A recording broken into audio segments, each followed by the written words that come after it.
Doctor साहब, इस वक्त पाकिस्तान के अंदर एक बहुत बड़ी एक ब्रेकिंग न्यूज़ चल रही है कि आर्मी चीफ की कारोबारी लोगों से मुलाकातें हुई हैं। पेशावर के अंदर क्रैकडाउन हो रहा है। इस वक्त आपको पता है कि जो ओपन मार्केट में डॉलर की कीमत है और जो इंटर बैंक डॉलर की कीमत है, उसमें कुछ 30-25 रुपए का फ़र्क है। इट मीन्स कि मार्केट बड़ी ख़राब है। और ये भी पता चला है कि तकरीबन को 25 अरब डॉलर इन्वेस्टमेंट आ रही है सऊदी अरब से पाकिस्तान के माइनिंग सेक्टर में।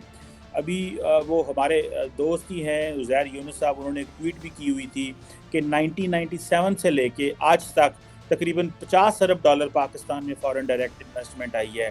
और ये कह रहे हैं कि जी 25 अरब डॉलर इन्वेस्टमेंट जो है, ये 25 से 50 अरब डॉलर की इन्वेस्टमेंट अगले कुछ सालों में आ जाए, ये कोई चीज़ बनती नज़र नहीं आ रही। और आर्मी चीफ ने बिजनेस कम्युनिटी को भी ऑन बोर्ड लिया और कहा है कि हम हर तरह आपको सपोर्ट करेंगे, स्मगलिंग बंद करेंगे, ईरान से जो तेल आ रहा है उसको बंद करेंगे। डॉक्टर साहब, क्या लगता है आपको, एक दफ़ा ऐसी जो बड़ी सपोर्ट है 2014 में राहील शरीफ ने देने की कोशिश की थी, फिर जनरल बाजवा ने इसको देने की कोशिश की, लेकिन लार्जली वो जो पहिया है इकॉनमी का, निज़ाम को, वो नहीं चला सके। आप कैसे देखते हैं डॉक्टर साहब इस कोशिश को? चीमा साहब, इसको जो नाम दिया जा रहा है कि वो आसम मुनीर डॉक्ट्रिन, जिस तरह बाजवा डॉक्ट्रिन था, ये डॉक्ट्रिन जो है उसका नाम दिया जा रहा है और इसका उन्वान हमारा पाकिस्तान। अब मैं बताना चाहूंगा कि इससे सिग्नल्स क्या आ रहे हैं। आर्मी चीफ साहब की मुलाकात हुई कराची में भी बिजनेसमैन के साथ, और फिर इसी तरह लाहौर के साथ, लाहौर में भी हुई। 4.5 घंटे की मुलाकात थी जिसमें ज़ाहिर क्वेश्चन आंसर थे, लोगों ने क्वेश्चन किए और हर क्वेश्चन का जवाब दिया गया। आसम मुनीर साहब, जो लोग बाहर आके निकल के आके जिन्होंने बातें की हैं, कुछ मीडिया पर आए हैं, उन्होंने कहा है कि वो फाइलें लेकर तैयारी करके आए थे। Was very well prepared. अब उसमें देखा जाए, जो दुनिया देख रही है, इंटरनेशनल कम्युनिटी देख रही है, वो तो खैर उसमें मुख्तलिफ किस्म की ओपिनियन है। जिस तरह भारत की तरफ से आवाजें आ रही हैं कि this is not the army chief's portfolio to discuss the economy, economist नहीं है वो। लेकिन इसमें से जो 6-7 पॉइंट मैंने देखे, जो मुझे नजर आ रहे हैं as a person sitting, Pakistani American sitting in Washington DC, सबसे पहला सिग्नल तो ये आता है कि सिविलियन सेटअप फेल है आपका। सिविलियन गवर्नमेंट्स फेल हुई। आपके जो पॉलिटिकल सेटअप है वो बिल्कुल फेल हो चुका है, और वो कोई चेंज करने से कासर है। वो कुछ भी नहीं कर सकता। जिसमें डिफेक्टो डिज्योरो जिसकी बात की जाए वो भी इसमें है, हाइब्रिड सिस्टम आप इसको कह लें वो है। लेकिन आर्मी चीफ साहब का डिस्कस करना, उसमें जो सब्जेक्ट उन्होंने डिस्कस किए, फॉरेन पॉलिसी, जाहिर बाहर से इन्वेस्टमेंट आ रही, इकॉनमी डिस्कस की, मुल्क की माशत उन्होंने, जुडिशरी की बातें उन्होंने की, करप्शन की बातें की, क्रैकडाउन की बातें की। तो सारी ये चीजें अंदर हकीकत उन्होंने अपने दायरा भी सारा, दायरा इख्तियार भी सारा एक्सप्लेन कर दिया कि army is the only one who can make the calls and who is. मैं तो हमेशा ये पहले ही कहता था कि पाकिस्तान में only one person has ability to do something and that is Asim Munir साहब। और मैं इसको क्रिटिसाइज नहीं करूंगा क्योंकि ये पाकिस्तान का सेटअप ही ऐसा है। आपका ये आज का नहीं हुआ, 60s में अयूब खान साहब के दौर से ही ये सारी चीजें, आप जब डिफेंस, एक कंट्री डिफेंस की तरफ आप गए तो आप, this is how it is. दूसरी जो तीसरा इसमें से पॉइंट ये है, वो सबसे बड़ा ये जाता है कि दुनिया सिर्फ और सिर्फ आपकी आर्मी पे ही इत्मीद करती है, कोई पैसा दे के राजी नहीं है आपकी दूसरे। बल्कि मेरे शहबाज सफीद साहब ने फरमाया था कि मैं तो अब कॉलें करता हूं, लोग फोन ही नहीं उठाते। उसका भी जवाब उन्होंने दे दिया है कि 25 बिलियन इन्वेस्टमेंट सऊदी अरेबिया से और 25 बिलियन आएगी यूएई से, वो भी हमारे आर्मी चीफ साहब ने फरमाया। इससे तीसरा पॉइंट ये निकलता है कि आपके सिविलियन सेटअप के ऊपर इंटरनेशनल कम्युनिटी जो है उनको भी कोई ट्रस्ट फेथ नहीं। जो अगला इस पे इशारा जाता है सबसे बड़ा, एक इसमें आर्मी चीफ साहब ने फरमाया है कि मैं ये सारा कुछ सेटअप करूंगा इलेक्शन से पहले। ये जो चीजें हैं ये सारी, जो 25 बिलियन वहां से आएंगे, स्टेट बैंक में आएंगे, एग्रीकल्चर का सारा कुछ होगा, बीमार सनतें जो है पीआईए और ये सारी रेलवे हम बेचेंगे, सारा कुछ करेंगे, डॉलर की स्मगलिंग को रोकेंगे, अफगानिस्तान ईरान जिस तरह जा रहा है, तो इसमें 6 महीने लग सकते हैं, ये हमारे आर्मी चीफ साहब ने फरमाया। और उन्होंने साथ ये भी इशारा दे दिया है कि मैं सब कुछ ये कर लूंगा, इलेक्शन फिर होंगे। इसका मतलब ये है कि इलेक्शन डिले हो सकते हैं अगर ये उनका प्रोग्राम। जो छठा इशारा इसमें से जाता है वो ये है कि डॉलर एक आपके लिए सर्द दर्द बन चुका है, दर्द सर है आपका। ये चाहे अफगानिस्तान स्मगल हो रहा है, चाहे कहीं हो रहा है, इसके कई अवामल हैं।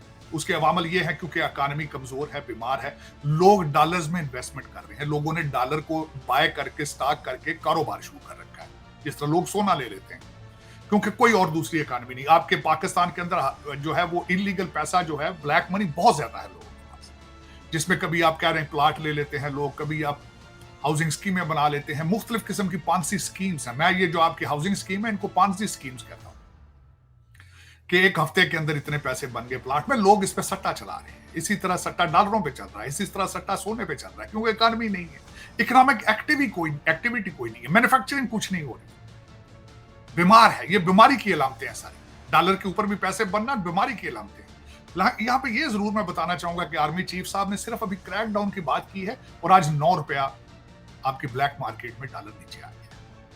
अभी तक आर्मी चीफ साहब ने किया कुछ नहीं है, जिसपे मुझे शिकायत है कि अभी तक किया कुछ नहीं है, जबानी कलामी है बस सारा। क्रैकडाउन शुरू नहीं हुआ है, जो कि पहले दिन होना चाहिए था। लेकिन डॉलर के बारे में उन्होंने कहा है कि dollar is out of control और this is one of the reason, और उसको हम कंट्रोल करेंगे। इसमें यहां तक रिपोर्टें आ रही हैं कि इंटेलिजेंस के लोग सफेद कपड़ों में यूनिफॉर्म के लोग गए हैं बड़े बड़े मनी चेंजर्स के पास, बल्कि कुछ दो तीन जो गिरफ्तारियां भी हुई, जो जिनके बारे में कहा जा रहा था कि जो डॉलर को ब्लैक मार्केट के अंदर सारा कुछ कर रहा। उससे अगली बात यह है कि उन्होंने इस चीज को भी ये आइडेंटिफाई किया जो कि पाकिस्तान की एक कमजोरी है, बीमारी है, कि पीआईए खसारे में नहीं जाती। ये एक लफ्ज इस्तेमाल किया जाता है कि रेलवे का खसारा है, खसारा नहीं है, लूट है ये। चीमा साहब, दर हकीकत ये एक लूट का तरीकाकार है। मेरे प्यारे भाई, जो पीआईए को चलाने वाले, रेलवे को चलाने वाले, सारे हार्वर्ड के और ऑक्सफोर्ड के पढ़े। मैं आपको यहां याद ये कराना चाहूंगा, आपके सारे सेक्रेटरीज जो हैं वो एक यतीम मुल्क के खर्चे से यहां से पढ़ के गए हैं, अमेरिका और बरतानिया से। उन्हें सब पता है कि क्या कर रहे हैं वो मुल्क के साथ। खसारा नहीं है इनके, आपके रेलवे के इंजन के वहां से डीजल लीक नहीं हो रहा है। लुट पाई उन्होंने, लुट पाई। बच्चे यहां पे पढ़ाना होता, जॉर्ज टाउन में बच्चा पढ़ाना हो, सेक्रेटरी साहब ने लंदन स्कूल ऑफ इकोनॉमिक्स में बच्ची पढ़ानी हो, तो रेलवे खसारे में जाना, फिर उसमें पैसे कैसे बने? तो ये उन्होंने ये भी आइडेंटिफाई किया है कि इनसे हम जान छुड़ाएंगे और किस तरीके से हम इसको एक शफाफ तरीके से इसको करेंगे। मेरे ख्याल में आर्मी चीफ साहब को चाहिए शफाफ तरीके पे करें। अगर सिविलियन सेटअप को दिया तो वो किसी अपने रिश्तेदारों को अपने फ्रंट मैन के जरिए बेच के खा पी जाएंगे और इडकार भी नहीं मारेंगे, जिस तरह कहते हैं खा के इडकार भी नहीं मारेंगे। ये भी उन्होंने आइडेंटिफाई किया इसके अंदर। फिर उन्होंने एक और चीज खासकर इसमें बताया है कि कौन सी इंडस्ट्रीज में हम आगे जाएंगे।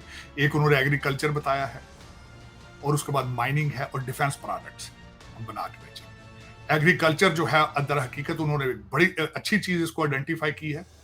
उन्होंने कहा है, उन्होंने सिंध के अंदर भी 6 लाख एकड़ और 1.5 मिलियन एकड़ पंजाब के अंदर जमीन लेकर गवर्नमेंट, और इसको फॉरेन कंपनीज को दिया जाएगा और यहां से वो ब्रेड बास्केट बनेगी for the countries of Qatar, UAE and Saudi Arabia. It's a wonderful idea अगर इंप्लीमेंट हुआ। अगर इंप्लीमेंट हुआ, क्वेश्चन मार्क है कि इंप्लीमेंटेशन, क्योंकि प्लान जो पहले भी है ना वो कम नहीं बनाए गए। वन विंडो बड़ी दफा बनी है, सीडीए के अंदर भी वन विंडो, आपके सी पैक के ऊपर भी वन विंडो। हम प्लान बनाने के लिए बड़े तेज हैं, हम लोग इंप्लीमेंट नहीं कर सकते, उसको आगे कंटिन्यू उसको नहीं कर सकते प्रोजेक्ट को, किसी प्रोजेक्ट को। ये हमारा प्रॉब्लम है पाकिस्तान के अंदर।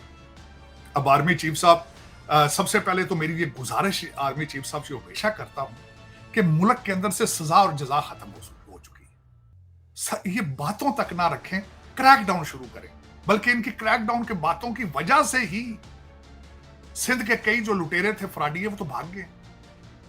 इस वक्त सुना है कि सिंध के अंदर 60 ब्यूरोक्रेट्स हैं जिनकी लिस्टें बन चुकी हैं और जिनके बारे में इन्वेस्टिगेशन और जिनका नाम ईसीएल में आ चुके। पकड़े क्यों नहीं गए अभी तक? वजह क्या है? शायद उनके पूछा जा रहा है कि तेरा भणूजा किथे, तेरा जुआई किथे। आपको मैंने तो बताया सारे भणूजे की गेम है, आपके रिश्तेदार हैं सारे एक दूसरे के साथ, क्योंकि ये एक मुनज़्ज़म ग्रुप है पूरा, जो कि सारे रिश्तेदार हैं एक दूसरे के साथ। तो ये मेरा ये आसिम मुनीर साहब से मेरी ये हम्बल रिक्वेस्ट है कि इस मुल्क के अंदर से, और सबसे बड़ी बात ये है, अब $25 बिलियन आएगा स्टेट डिपार्टमेंट, आपके स्टेट बैंक में पार्क होगा। लेकिन मेरी एक गुजारिश ये है कि आप सबसे पहले क्रैकडाउन शुरू करें। जब तक किसी को आप इबरत का निशान नहीं बनाएंगे, करप्शन खत्म नहीं होगी। और दूसरी, आप फॉरेन इन्वेस्टमेंट की बात करते हैं, मेरा एक सिंपल क्वेश्चन है, I am a businessman my self, मैं किसी ऐसी जगह पे जाके कारोबार करने की ख्वाहिश करूंगा जहां लॉ एंड ऑर्डर ना हो, जहां की अदालतें इंसाफ ना दे रही हो? तो खासकर इस आपने जब तक अदालतों और लॉ एंड ऑर्डर के ऊपर भी क्रैकडाउन नहीं करना, तरक्की पॉसिबल नहीं है। फॉरेन इन्वेस्टर किस तरह आएगा?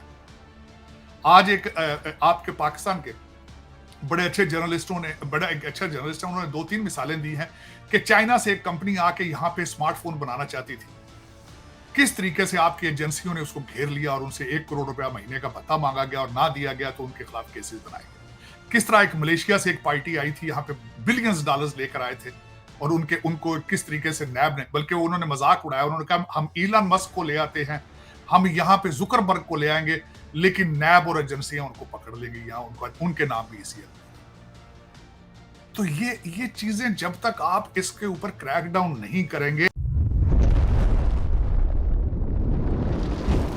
एकलव्य न्यूज इंडिया, अंतर्राष्ट्रीय खबरों का मंच।